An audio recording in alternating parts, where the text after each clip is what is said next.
going to slip by then to our Title IX resolution. Okay, tonight we've invited Via Culaba, the school attorney that's representing the district, on a Title IX complaint. This is a complaint that was filed last year. We've spoken with OCR on a voluntary resolution, which we will be hitting target dates throughout the summer trying to resolve this matter. But I will go ahead and turn the floor over to Bea to explain what the complaint is and what the proposed resolution would be. Thank you. As you all know, a complaint was filed with the Office of Civil Rights back last fall, actually, regarding whether or not equal opportunities were made available to boy and girl athletes at the Florence Carlton School District. The majority of the complaint is word for word to a previous issue the district had looked into with one individual who was worried about the in and out of extracurricular fund accounting. We went through that and explained everything, and that individual was not happy and tried to get the county attorney to look into the complaints and tried pretty much every avenue to prove what he believes is misappropriation of district funds, essentially. So the complaint that was filed with OCR was specific to the in and out account. However, OCR took a different avenue with this. They did not find that the district was discriminating against female athletes in the district. What they did say, however, is that with all fundraising, this applies to every school district in Montana, when teams fundraise, those funds have to be split equally between the boys and the girls. And in Florence, what was happening was your boys' basketball team fundraised extensively, and by running AAU tournaments, and they would get a cut, I believe, of the concession stand when they worked it. And your girls' basketball coach chose not to, apparently, fundraise in the same level. So the boys were able to spend essentially more money based on what they raised than what the girls had available to them. And what OCR has said is with all fundraising, it goes into one pot and must be divided equally between boys and girls sports, no matter who raises the money. So I talked with Sam, and he explained to me how the boys' teams fundraise was from the basketball perspective, and most of it is centered around basketball, to tell you the truth. There was even an issue with referees. When the MHSA required that you have 3 referees on hand for a boys' basketball game due to some previous skirmishes. So just to back up on that a little bit, a second OCR complaint has been filed against the school district this spring, and we are currently in the midst of working through a resolution on it. The bottom line is I had requested OCR to tell me whether safety is subordinate to issues of equality.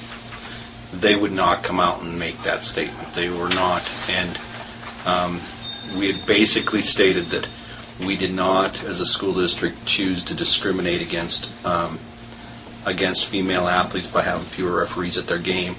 But, however, the Montana Officials Association has determined the level of competition, and when you have 2 teams that are ranked, let's say the number 1 girls team in the state versus the number 2 girls team in the state, let's call it Loyola versus Florence, if that were to be the case, the MOAs out of Missoula would recognize right now there will be a lot of press coverage, meaning there's going to be a lot of fans that will come to watch this rivalry game take place. Therefore, they will automatically place 3 referees at this girls' game because they know they will need the 3rd referee to have an eye in the crowd for things that might be thrown on the court, for the intimidation that might try to be thrusted onto the court by fans against referees. So they see it as a safety issue, and they don't. The MOAs in Montana do not break it down into gender bias. They break it down into there are certain factors that dictate when they assign referees. We are currently looking at that, and the resolution on that will come about shortly and will be reported at another meeting later. But this meeting is focusing. Right. So kind of example, there was a kind of a thing going on here to sort of take pot shots at the administration and the board through filing these complaints, essentially. So let me tell you about the one that we're working on now, or we've got it resolved. We entered into a resolution agreement with OCR, and we provided them all the documents. Yes? Just quickly, what is OCR? Office of Civil Rights. Okay. It's a federal entity that looks into, for school district's perspective, it looks into allegations of discrimination, whether it be based on gender, race. All Title IX, which is the federal law that mandates equality between men and women in sports, is governed by the Office of Civil Rights. So, a resolution agreement essentially was we provided all the information that they requested. They didn't find that we were discriminating in our practice facilities, in our scheduling, and anything like that. So it came down to the fundraising issue. So we entered into agreement with them that we would provide them certain information by a certain time. And I'll tell you, we've got some timelines coming up, and the good thing is we've already done the work, so it's just a question of funneling it to them. We need to talk to all of our coaches, essentially, by July 1st, and inventory, essentially, what equipment they have. So, for example, when did the boys' team get new uniforms? When did the girls' team get new uniforms? We've got all that information already planned out. We need to do an equipment report for them. We need to identify any significant disparities. So if we found out in this process that, say, the girls hadn't received uniforms in 3 years, but the boys were getting uniforms every year, we'd have to remedy that. But we know that that's not the case because we already provided them information. We have to have a plan by September if we do find any discrimination or if we do find any significant disparities. And we have a full year from July 1st, we have July 1st, 2011, to remedy any disparities we may find. Part of the process of working with OCRs, we had to go through it with a fine-tooth comb and look at practice schedules, look at equipment issues, look at it gets down to the nitpicky of do you get the good bus for your trip or the boys all they can be that particular, and we were able to demonstrate that there's actually a plan. Frankly, I was surprised because most schools don't have it as specific as you guys do, but you have your schedules down to the wire, and so we're comfortable with everything in that regard is being done. The only change we have to make is in the fundraising, and that's going to be basically directed to your coaches, and you can't force them to fundraise. If they do, they need to understand it goes into one big pot. The big pot, is that for all sports, or is it like if basketball's fundraising goes between all the basketball teams, or does it go into one pot for football, It goes wrestling? into one pot. How would that be divided then? Up to Per the school. athlete, Yeah. or? Well, no, not necessarily. The way they're going to look at it is that you need to look at and it's also based on opportunities for individuals. So, for example, you've got a lot more boys playing football than you do girls playing volleyball.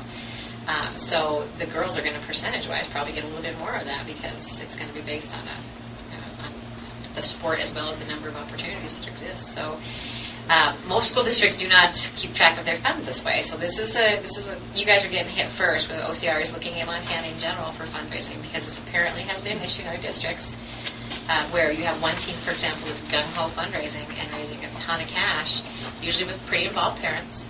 And then you have other teams or sports where they just don't. And if it's a girls' sport that is in the don't category, you are going to get tagged.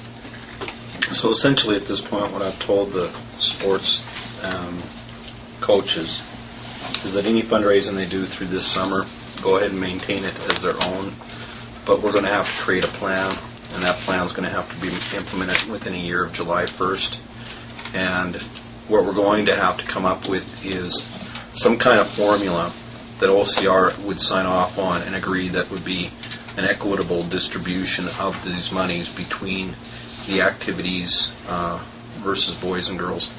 And I think that formula, as we design it, we're going to take a look at equipment because there is no way that you can match football to volleyball. The equipment costs of that sport is extremely expensive versus volleyball, and we will put it together, and if OCR says, don't like that, we'll go back and revamp and keep working it until we get to a point that they deem as an acceptable solution. But that's what I see it as. I see it as an involved process of us making effort, and if they don't like our effort, sending us back to try again until we get it. I don't see it as an antagonistic relationship. I see it as a relationship of working together to do what's right, based off of their rules. The attorney investigator we worked with was fantastic and went through the complaint line by line through 99, actually through all of it out. He found a different angle, which is the fundraising. And we just have to be aware and cognizant of the fact that when teams do fundraise, we still control that. They're using our name and they're our team to fundraise, so we can dictate and we have to dictate how those funds are spent. So the big stink was that the boys were fundraising, and then so they were using that money to buy meals on trips. and the board had determined it wasn't going to pay for meals, so the boys decided to fundraise for their meals, and they did. The girls did not fundraise, so they had to pay for their meals out of their pocket. And what OCR would say was, is that fundraising, you can either let them all use it for meals, and then you have to pay for boys and girls both out of that fund, or no one uses it for meals. So, Question on that. Yeah. On the, is that for extracurricular sports only, or is it all co-curriculars for the clubs and organizations? technically for athletics at this Okay, point. that's what I thought with the Title IX. Yep. It is an athletic issue. So, did they investigate the in and out account also? I Yeah. mean, and so, There's no the only thing that they found was the It's fundraising. fundraising. Everything else was. Everything else is fine. And you said they went through it with a fine tooth comb. Oh my goodness. Okay. I can't even tell you how annoying Okay, it was. that's So- good to know. We're talking about all the schools are going to have to comply with this at some point. And so, have you heard of how? I was just curious because I haven't heard any other business managers talk about how they're going to distribute or do that. I just wondered if you'd heard of any other schools that actually have implemented this yet. Okay, that's People are watching this because other schools are Yep. are doing things exactly like you guys were, Yep. which is, what they don't have necessarily is one coach flat out refusing to fundraise and one coach gangbuster fundraising. Yeah. That's what got you and guys that's on what. the radar. Yeah. Most school districts, if the kids raise money, they get to spend it how they want generally. And if you've got one team, I've got a district right now where the girls are the fundraisers. The boys have nothing. But we're going to see how that shakes out. Technically, they're supposed to, under those circumstances, it goes into one pot. And naturally, the girls' parents are saying, why in the world should we bust our butts to fundraise when we have to share the pot? And so it's having kind of a chilling effect on fundraising for those types of activities. Boy, I hope we have that in black and white and very clear so we don't have individual people coming in accusing us of... Oh, you're going to. I'm just going to warn you. You're going to have parents coming in and saying, this is not fair. What's going on?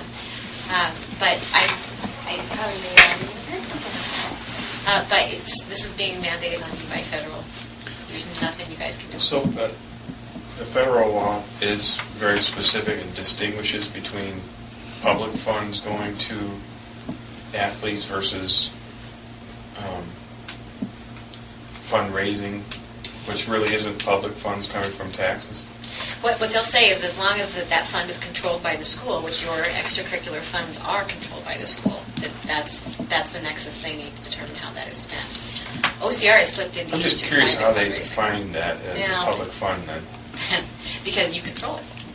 It runs through your accounting, and it's going as far in other states are long past us in this area, but they're even looking at private 501c3 booster clubs. Parents are organized privately, and they're saying the school cannot accept their gift to fund unless it runs through Title IX. See, our booster club is a 501c3. 501c3. It's a They- private nonprofit. They have established that. I think, Vicki, you were part of the booster club back in the time when they did Not that. when we did that, no. But It it was on after file. me, yeah. Even though they're their own little entity, they can't give you any money without you having to ensure that it's in compliance with Title IX. But I would like to say to the board, just to give you an example, everything in the kitchen sink was thrown in this Title IX complaint. And I'll back it up and give you one example of one part of the complaint that really bothered me. Back about 4 to 5 years ago, we sat in a meeting like this here today. We had some end-of-the-year monies that had to be spent off. As a superintendent, I made a recommendation to the board, and I said, I think what we need to do is we need to take care of the watering that's on the playground, football field, softball field. And so I made a recommendation to the board, and from that board I said, let's go ahead and put irrigation on the softball field, football field. 3 of the board members, Jim Shreve, Kevin O'Brien, and Rick Paris, balked at that recommendation and said we should not be putting all the money into athletics, that there were other projects in the school that needed to be taken care of. As a result, only the football field ended up with sprinkler systems on it. Now, when the complaint came out to OCR, the complaint alleged that there was discrimination against girls' athletics because the school district failed to put sprinkler systems on the girls' softball field. My response to OCR was, how ethical is it the person who is filing this complaint was the person who had the authority and control to put the money on the softball field, but refused to do so in an attempt, in my opinion, to set the school district up for future failure on a complaint with your office. And the OCR person said, I sympathize with your plight and where you're at and how you got to this spot, but we frankly don't care. The fact of the matter is if it exists and it's discriminatory, we're going to make you correct it. The resolution to it was they went out and took photographs of the softball field in dire straits last summer before we did any work, before Leo and the boys came in and dumped all that topsoil down there and put all that effort into it. Even though it was well known in the community that that was happening, they went down and took these photos and sent it in to make it look like we really were treating the girls poorly and showed the football field as this big green field.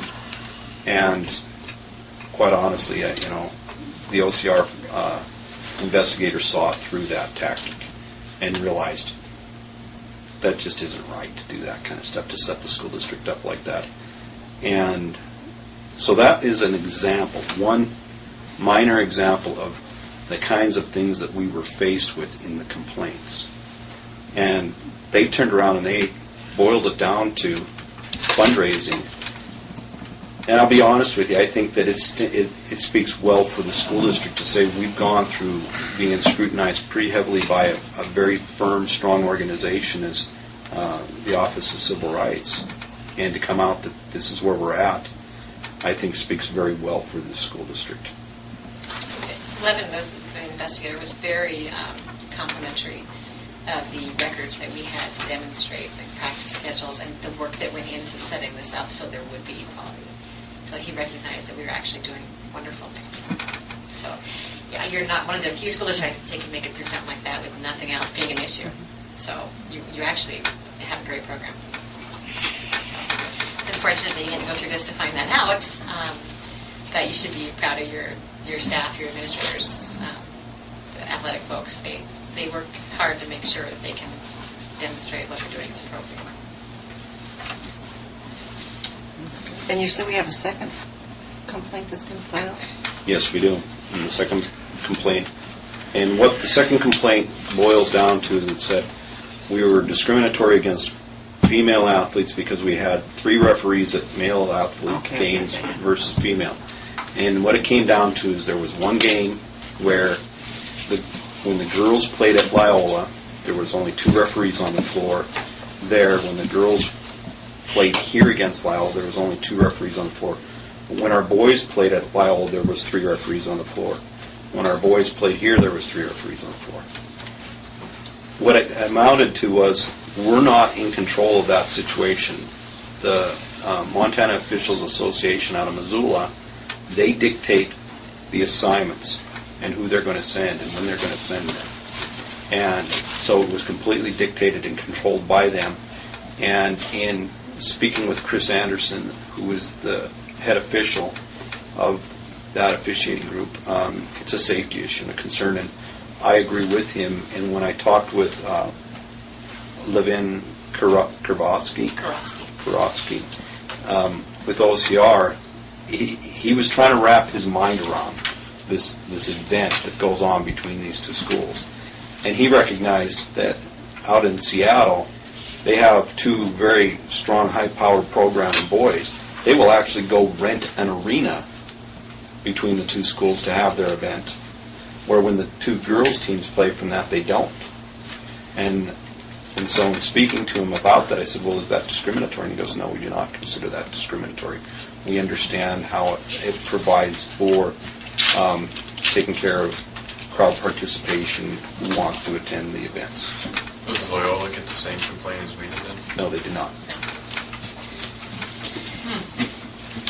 So what you got is someone who is obviously disgruntled, and I think we all know why. And so you're going to have if OCR comes back and says that safety does not trump in this circumstance, then your option is to always have 3 referees or to forfeit the Loyola games.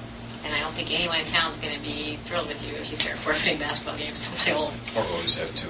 Pardon? Or always have 2. Or what MOA won't come here. If you don't have 3 for the boys, they won't go to Loyola if you don't have 3 for the boys. And there have been stuff in the past. I mean, I've sat through a million of those games, and occasionally a random person acts like an idiot. It is occasional, but 3 refs was a good thing at one point, and it doesn't happen during the girls' games. I don't know why, but it's... MOA says they will not come to your district. You will be the forfeiting team. So our response to their complaint is that in the event of Florence, when there are high-powered games between 2 competitors, we defer to the authority of the MOA Association to dictate for safety of the event on the number of officials that they will send. And They do it with girls, too. And- Saying that the girls' teams are going to be a little bit of a feisty group, so we're going to put 3 things having that. They could. And we have had 3 officials at girls' events. But it just, last year alone, we had 3 officials for girls' games up at Corvallis, but we had it for boys, too. I believe when we played, who else was another one that we played? In Hamilton. The same at Hamilton. The boys had 3 officials, the girls had 3 officials. It just so happened between Loyola and Florence, because we don't want to stick the boys' varsity and the girls' varsity on the same night in the same building, because then it creates such a huge circus. We've decided we've got to separate this out a little for crowd issues. And think about it. When the boys played Loyola here last year, the fire marshal probably could have shut us down for the number of people in the building. Think about this. The girls were playing in Loyola that same night. So we had already removed a good section of our crowd in that direction. And that's one of the reasons why we can't have them both in the building in the same night. We don't have the facility to do it. We'd have to start renting, the field house or something in order to do it, because, $10,000 a night. we just can't do it. And granted, we wouldn't fill the field house, but we don't have the seating in our gym to do it.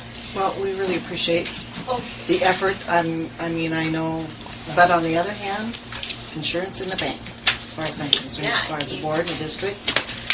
We have, I have 2 attorneys scrutinizing everything that we have. everything you do.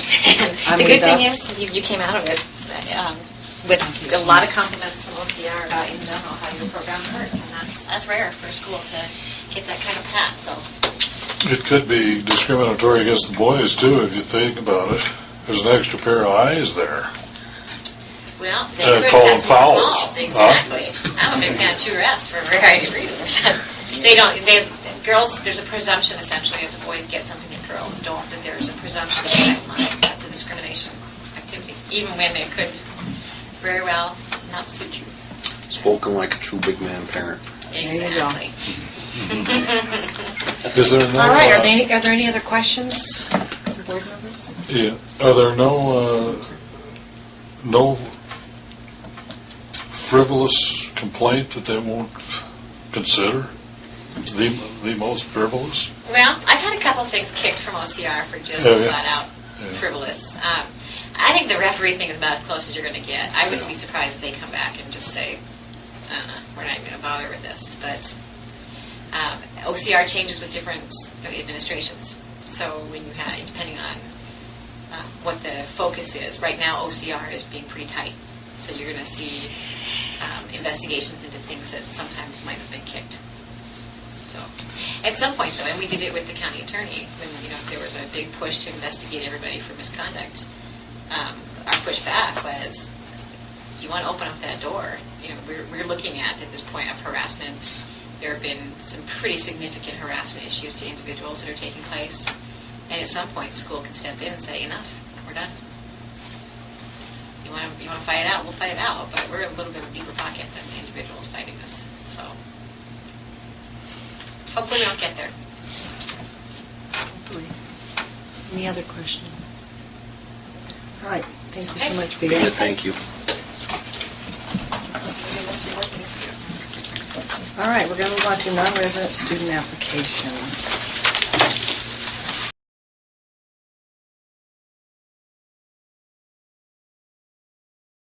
Community relations, but we are really going to have to get the message out about the real bottom line effect of how this new Title IX agreement deal is gonna go with the athletic fundraising and all of that kind of stuff. Because I think there's a huge portion of the community that still doesn't know how that's gonna turn out. Okay. And I know you've been to Booster Club and talked about it, but that's a fairly small group compared to how many you know what I mean? How many folks are gonna go, I never heard about that. And, so I think we're really gonna have to get the message out about what fundraising is gonna mean now. And how it's gonna be distributed. Well, the thing about it is, it's going to be a communal fundraising efforts now. You know, essentially is what it's going to come down to. And we're going to pool it. And then we've got some formula for so much per kid in the sport, or so much per whatever, right? And that all needs to be explained to people. So yes, football's still gonna look like it gets a lot of money, but they have 3 times as many participants as volleyball or basketball or track or whatever. So we have to, is that right? And we gotta come up with some formula that people understand that fits within our commitment to settling that claim. Mm-hmm. But we gotta get the word out. I can just hear it now. Well, with that, one of my goals, and I know we've talked about it before, is to actually have a designated school Facebook page. So that, I mean, we have the Falcon View, our paper that goes out once a month, but